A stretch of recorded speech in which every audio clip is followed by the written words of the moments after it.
निर्मल निश्चल मर्म हो, सहज सरल हो कर्म, अंतर मन सबके रहे, विश्व निर्मला धर्म।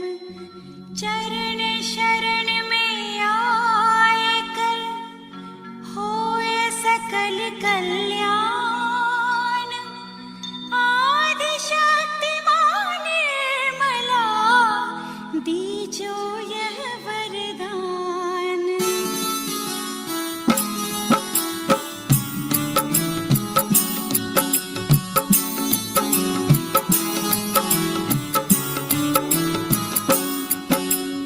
आदिशक्ति सहस्रार स्वामिनी, विश्व निर्मला धर्मदायिनी, चैतन्य के चक्र शंखला, कोटि कोटि जय माता निर्मला। सहज रूप से जगत उबारा, भव सागर से पार उतारा, जग जननी जग पालनहारी, जय काल में नाशनहारी। महालक्ष्मी तू महासरस्वती, महाकाली माँ आदिशक्ति, तू ही अंतिम आस हमारी।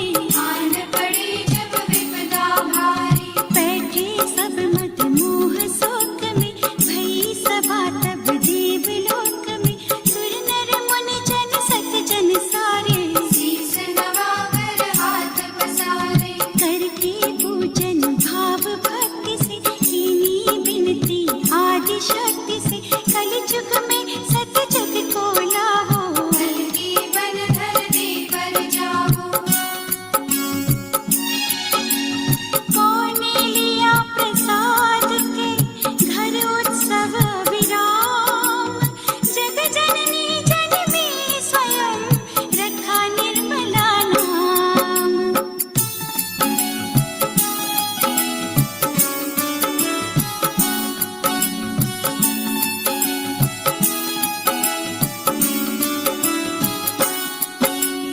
माया से मनु चित्त निकालो, सृष्टि को मां तुम ही संभालो। भारत मध्य नगर छिंदवाड़ा, धरती पर अब कल के तारा। 5 मई को शुभ दिन आयो, नारगोल में ध्यान लगायो। ब्रह्मरंध्र भेदन तब कीन्हा, निर्मल ज्ञान जगत को दीन्हा। पिंगला पिंगला बुद्ध सुलझाई, कुंडलिनी माँ ऊपर आई। मानव में चैतन्य जगायो, हाथों में कंपन करवायो। मूलाधार गणेश बिठाए, हनुमत भैरव दाएं बाएं। गूढ़ ज्ञान को सहज बनायो, जो मोहे मुझसे मिलवायो। चुन चुन सारे मानव तारे, गिन गिन सारे दानव मारे।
त्वमेव साक्षात् श्रीकल्की साक्षात् श्री आदिशक्ति माताजी श्री निर्मला देवे नमो नमः। ॐ त्वमेव साक्षात् श्रीकल्की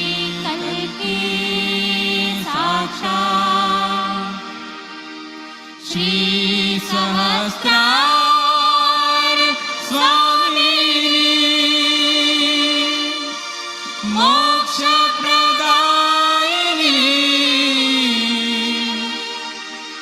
माताजी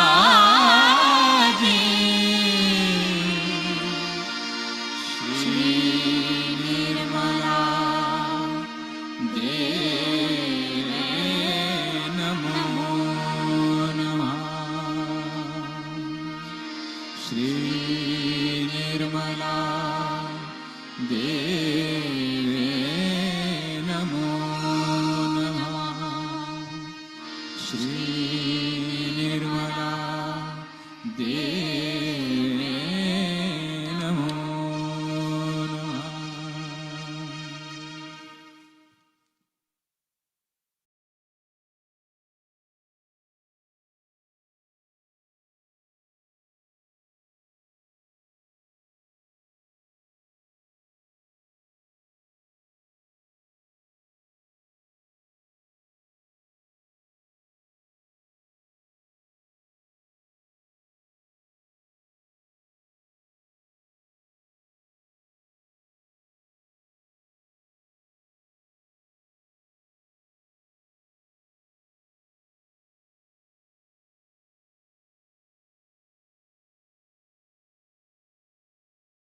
Can solve any problem.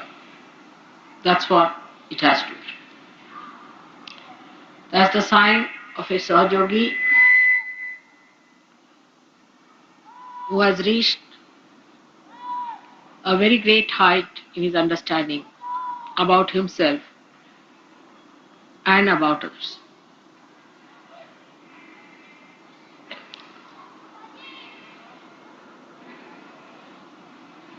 The chakra of the goddess lies behind the sternum bone in the spinal cord.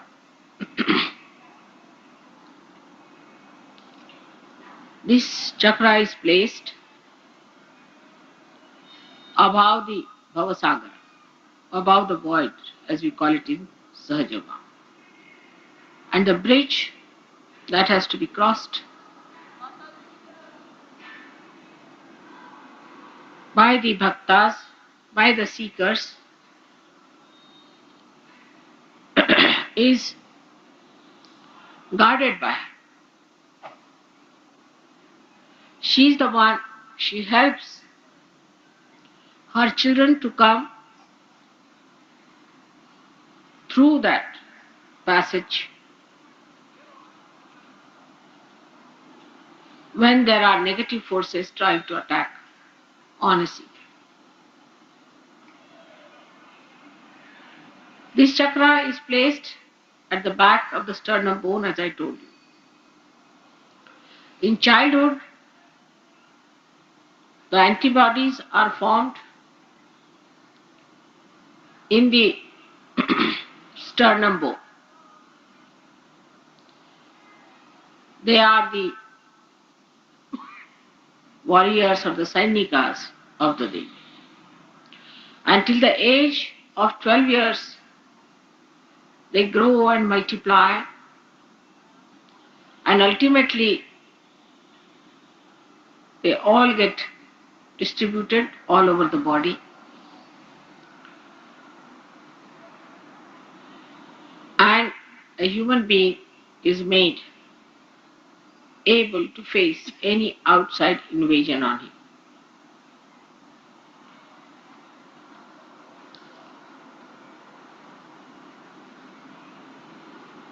These antibodies know how to fight. They are extremely confident and they know who are their enemies. They have all these messages built in themselves.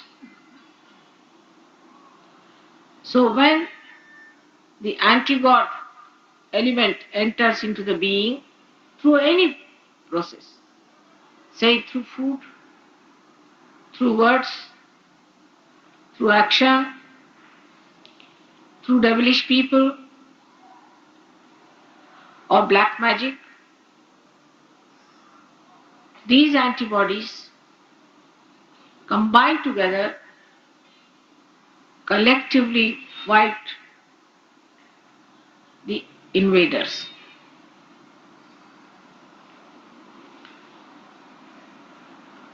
Those who do not have their central heart properly developed suffer from tremendous insecurity all their lives.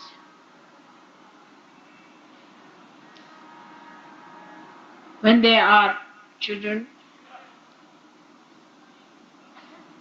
you try to control them by frightening.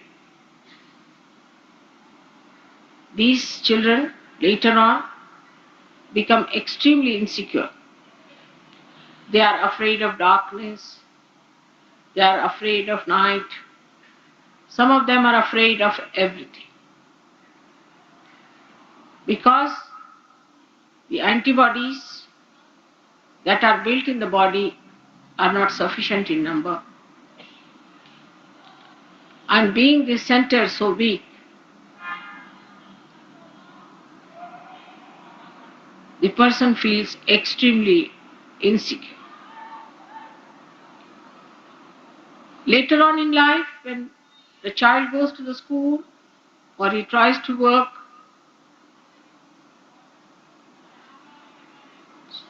out something for the future,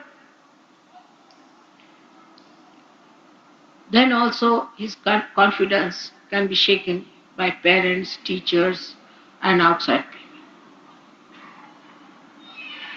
So it is very important to understand children who are growing.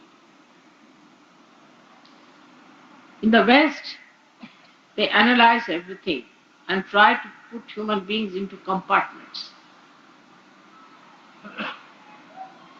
First, the child is a child according to them. Child has no innocence and is extremely selfish. Second part is adolescence, which they think is a very arbitrary, moody stuff. In India, we do not know that there is something like adolescence. Now these adolescent people form a group and they start criticizing or making fun of all the elders. At a very young age, it starts. First they make fun of the teachers, then of the parents, then of all the people who are senior to them. They start becoming extremely active in their brains because they see too many televisions and things like that. And then they start behaving at a very young age in such a violent ways that one cannot imagine. I used to live about 25 miles away from London. And every time I would go to London, I would find some children doing some sort of a mischief somewhere. But one day some of them entered into my compartment. And they started pulling out all the covers thrusting their knives into the seats, opening out all the upholstery. I was just sitting and watching. So I said, "Now are you tired? Please sit down. What's the problem?" They said, "We are all very angry." I said, "For what? Why are you angry?" I said, "We are just angry." I said, "But you have to be angry for something."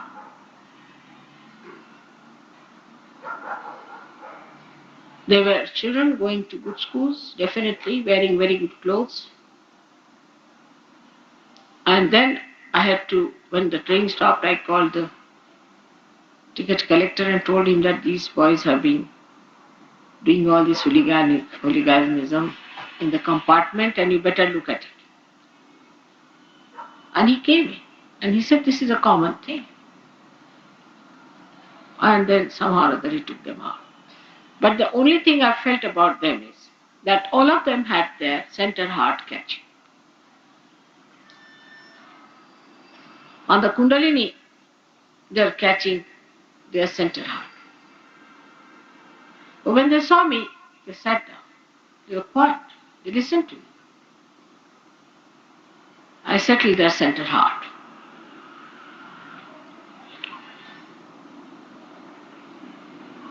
And most of them said, "We are angry with our mother." Why? Because our brothers are angry. But why your brothers are angry? Then I discovered that Freud has given these funny ideas against the mother. Mother itself. Can you imagine? What an anti-God activity it is.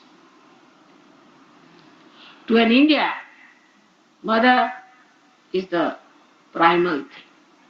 Any Indian. Because his sense of security lies in the mother. Even if the father is hot-tempered, is angry, still it depends on the mother. Because mother knows when to get angry and when not to get angry. She has the discrimination. And she's the one who protects them. The idea of mother is completely blasted in the West. And this is the reason why the children of that country feel so insecure, and when they grow, they are extremely insecure. You won't believe that all the time they are polishing their brass, cleaning their house, but not even a rat enters their houses. And if they have to talk to someone, they'll make a person stand outside and talk from inside, especially in London. Because they're literally frightened. Nobody will believe the British who ruled us are such frightened people. But they are. They are frightened of each other, they are frightened of themselves. The reason is the center heart is absolutely weak. I've told you the first reason, the family insecurities. The child does not know when he comes back from school whether his mother would be there or she would be gone. They don't have mothers who can bear a lot from the husbands and smile and show no signs of their agony to their children. But the mothers in that country I've seen always try to use their children from all kinds of emotional blackmail, you can call it. They try to torture the child by telling all the things the husband is doing to them and whatever is the problem they are facing with the husbands. So the child is not secured by the mother, but on the contrary, child starts giving security to mother there. At a very young age it starts and the child becomes extremely negative and left-sided. He feels that he is born in a place full of hatred, insecurity and fear. When the bhaktas are born in those countries, they are also the same way. Because they think if they have to go to a guru, the guru as known so far, tortures them or extracts all the money, takes their pariksha, tests, and it sometimes leaves them high and dry on the streets. But in our country, the goddess has taken incarnation many a times. Thousands times she has taken here her birth. Whenever the bhaktas called her, when they are pestered by the negative forces, she came on this earth to save them. These things used to be just accepted by people, but never were really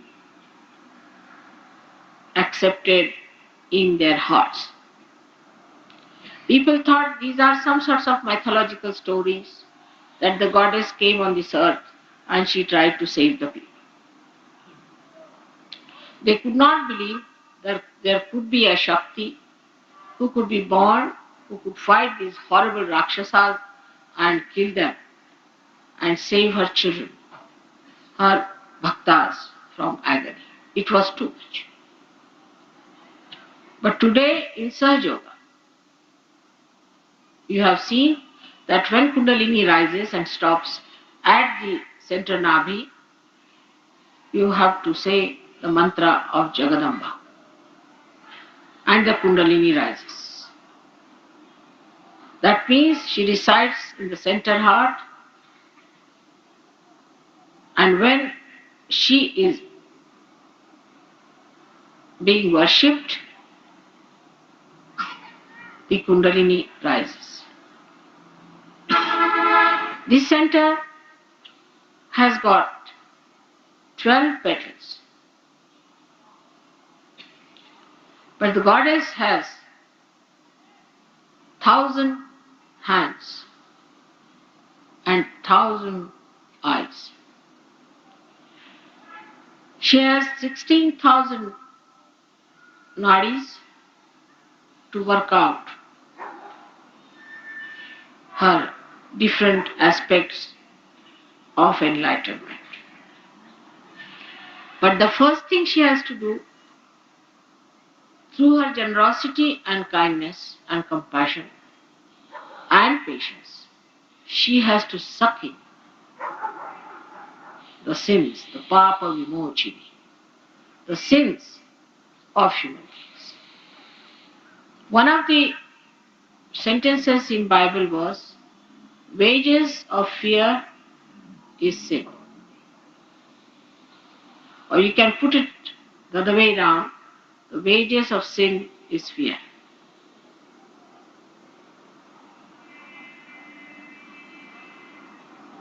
If you have fear, you are committing a sin against yourself and against God.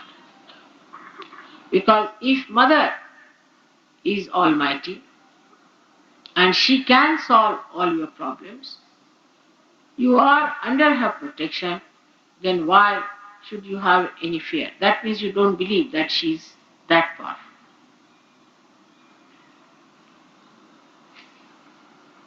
When a person is frightened, this center starts breathing fast, giving rhythmic instructions to all the antibodies. With that, you feel you are getting a palpitation in the heart. This palpitation is nothing but a signal to all the antibodies to fight the emergency of an attack.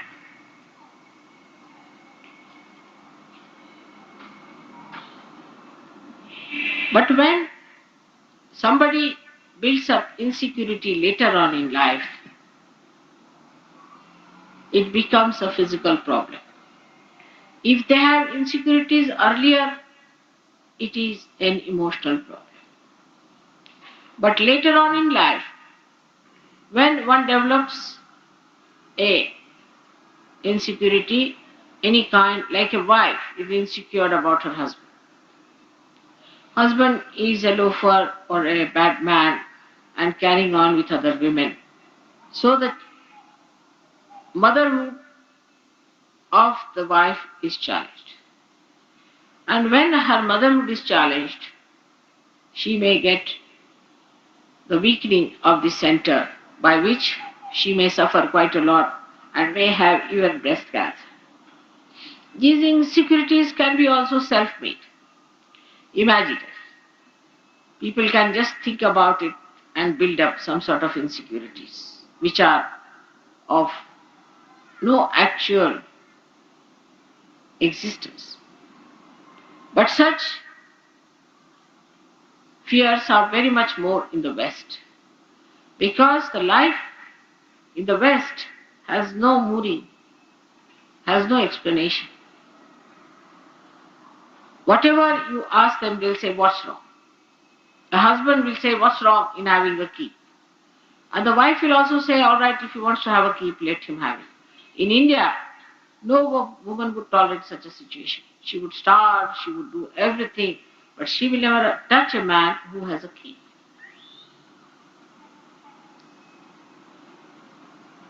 So the basis of the strength of Indian women is their sense of chastity. The sense of chastity in the Indian women is so great that nothing can deter them as long as they are chaste. But if they are not chaste, then fear settles in them very fast.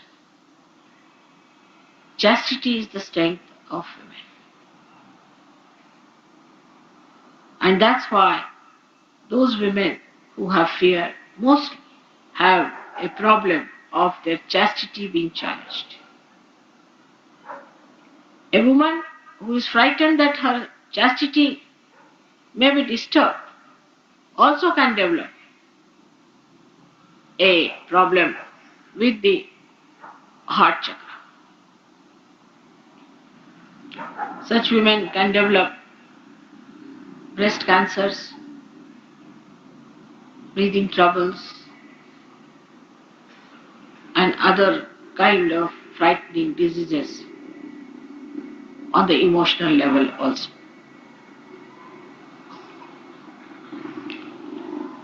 This chakra is ruined in women when they lose their only child, because their motherhood is finished, they feel. And that is the worst thing that can happen to a woman, if she's a woman. But if she's not a woman, she doesn't feel much, and she just behaves in a very manly way. And that's what I've seen in the West, that women really don't much care when their children die. But it is because they are not women. If you are a woman, you definitely feel for your children and their death. But after some time, such a woman comes back again, and she accepts the life as it is for the sake of her husband, or maybe if she has more relations or other children. She becomes extremely powerful as a reaction to what has happened. That's only possible if your center of heart is all right. Such women do not grudge, do not complain, are extremely serene and can bear up lots of things. They're extremely tolerant and can go to any extent to help their children. But they are never spoiling their children. They never spoil their children because they understand spoiling is much worse than beating the child. They never spoil the children nor ever pamper them and never get dominated by their children. They know I have to guide the child and I have to look after the child. So they look after all the ideals and righteousness and the virtues of the child. And if he tries to get out of it, they go all out to win him over back to virtue and to better life. But those people, those women who do not care for actual growth of the child may just avoid it and escape. In the men,